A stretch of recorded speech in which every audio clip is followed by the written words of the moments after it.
This is Rosen Institute's Your Law Firm, where Lee Rosen and Ned Days cover management, marketing, finance, and new technologies for building the practice you deserve.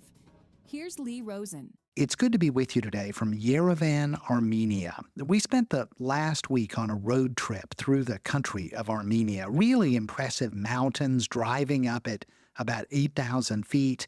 Absolutely beautiful, great history. Lake Savan is a stunning attraction.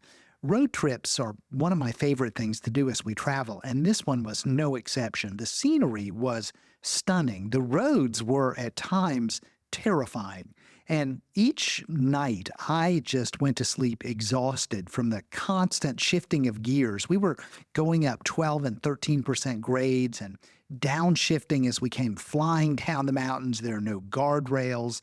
It was just crazy driving. And the interactions we had with the people that we met in restaurants and the hotels and the gas stations all were terrific. We're just really enjoying this country. There were times where the roads were completely blocked by cows and sheep and goats and who knows what else. Driving through unfamiliar territory, it is never dull, and Armenia was absolutely no exception. It's time for your tech tip.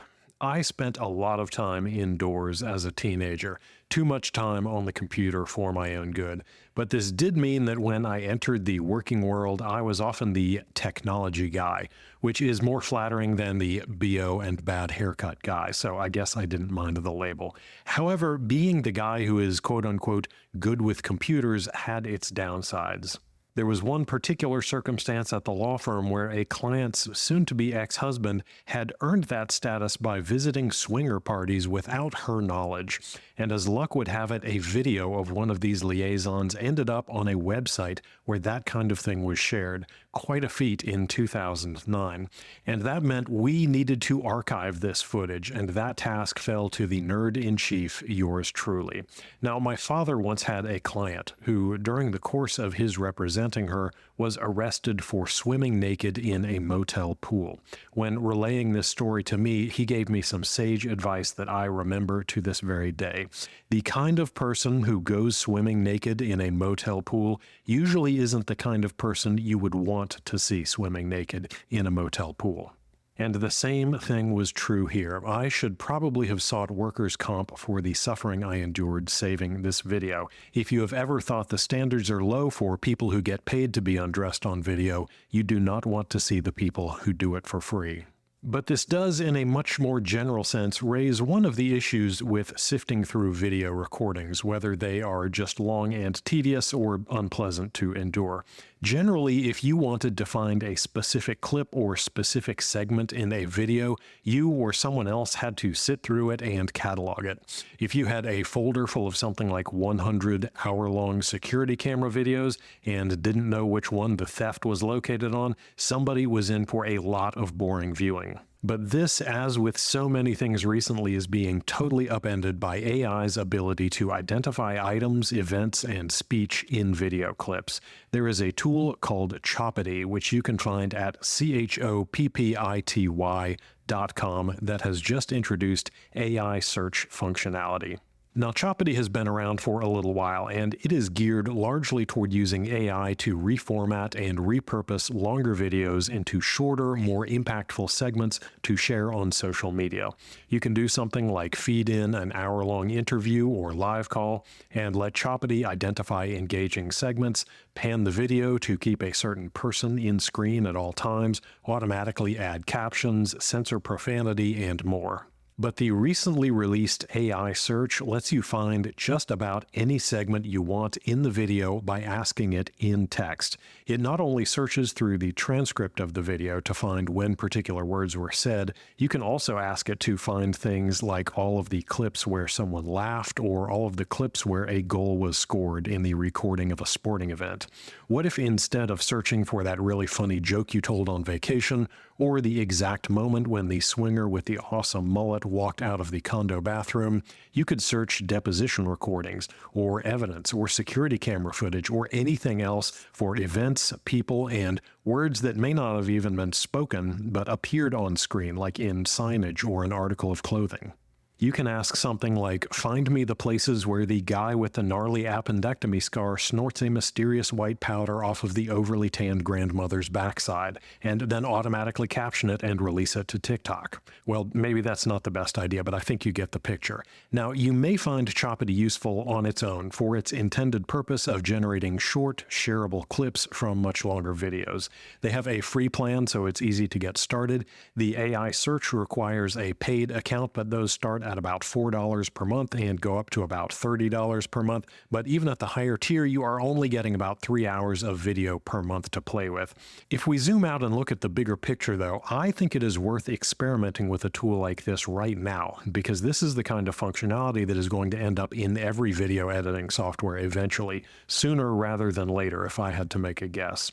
I think that a lot of lawyers are still of the opinion that AI just means asking ChatGPT to write you a stilted response to an angry email, and as such is just an interesting but unimportant novelty. But being able to describe events, objects, emotions, and more, and automatically get all the relevant clips pulled out of hours of video is, I think, a perfect example of how this technology will start saving us an innumerable number of man-hours in research and case prep. I'm Ned Days, and that's your tech tip. And now for your moment of concise advice. In the early days of building my law firm, I was the guy. I was handling sales and managing clients and spearheading the marketing. I was washing the coffee cups if they needed to be washed. You name it, I did it. And that became a problem. We were growing the law firm, but we were only growing as fast as I could run. And let me tell you, I was getting tired. I was doing too much, way too much. And the truth is that I became the bottleneck, the obstacle that got in the way of us growing.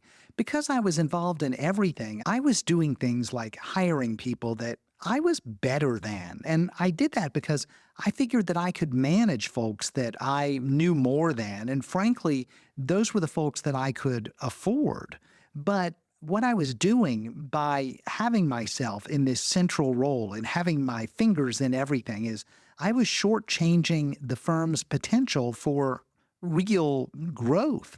I wasn't building a business. I was building this personal project with me at the center of it all, and these people I was hiring being basically extensions of me. I was not really building a business that was poised to grow. And then being stuck in the middle of all this, knowing that nothing could happen without my input or my decision, feeling that pressure, I decided to take a risk. I hired a lawyer with more litigation experience than me, someone who knew more, who was better, and kaboom, that decision, that changed things. Suddenly, our firm wasn't just getting by, we were getting better. This guy that I hired, he caught things that would have slipped by me. He saw things in a different way, and he fixed problems before they became problems. He was in the game. He was thinking independent of me. He was moving forward without me. And he had tried lots of things before. He had lots of experience. He knew what worked. He knew what didn't work. And we were growing because he was thinking different thoughts than me, bigger thoughts, better thoughts. We were moving in different and better directions because I had hired someone who was able to go beyond me. That was scary in the moment, but it proved so quickly to be so valuable. And I benefited, and the clients mostly, they benefited. Everybody was winning, and I found myself learning from this lawyer. I grew as a lawyer from watching this guy, and I watched as our clients were getting superior service, better service, because we had someone on the team who was truly exceptional, who was fantastic at doing what it was that they did. And I realized that we had to do more of that. It just made sense. I needed to hire more people who were better than me, and we did that. We started hiring better folks. When I hired a better marketer, well, our marketing got better. When I hired a sharper finance person, well, our finances got better. Same with intake. When we brought people on that could do a better job with intaking of potential clients, well, we got better at that. Each time we hired someone better than me, the firm got better, the firm got stronger, and I wasn't just hiring people anymore to support me. I was hiring people who could elevate the entire business, the entire operation, and that did so much for the growth of the business. It didn't just take tasks off my plate. It did a lot more than that. It made sure that the tasks were being done better than they ever could have been done before. Now, I'll be honest with you. I always felt a little bit of fear about doing that. I felt this loss of control. I was convinced that if I hired folks better than me, folks who could take us to the next level, I was pretty certain that they would leave, and the lawyers in particular, they would take the clients. I was certain that they would go out on job interviews and give away our secrets. I was worried that they'd learn from me and use it against me as competition. I think fear like that is normal. Many of us experience it, and it's powerful, but it holds us back. It's counterproductive. That fear, it limits the risks that we take, and without risk, there will be no growth in your law firm. Hiring people, especially people who are better than you, it's a risk. Life is risk. Getting married is risky. Having kids is risky. Even getting a dog is risky. And growth is risky. But if you don't take risks, you will not grow. The discipline of being a successful entrepreneur, it isn't about being the best at everything. It's about assembling a team where everyone on that team is better at their job than you would be. You don't hire people to support you. You hire people that you can support, people who can take your business to places that you can't reach on your own. That's what they're there for, and this is where so many of us stumble. We cling to the idea, to the myth that the business, it can't run without us, that we need to be involved in every detail for the business to work. But the truth is, the business should run without you. If it doesn't, well, then you haven't built a business. You have built a trap. Entrepreneurs build businesses that scale. If your business is dependent on you being the doer, well, then you have capped the growth. The goal is to break that kind of system, to break it by bringing in people who don't need you to hold their hand, people who can take ownership and run with it.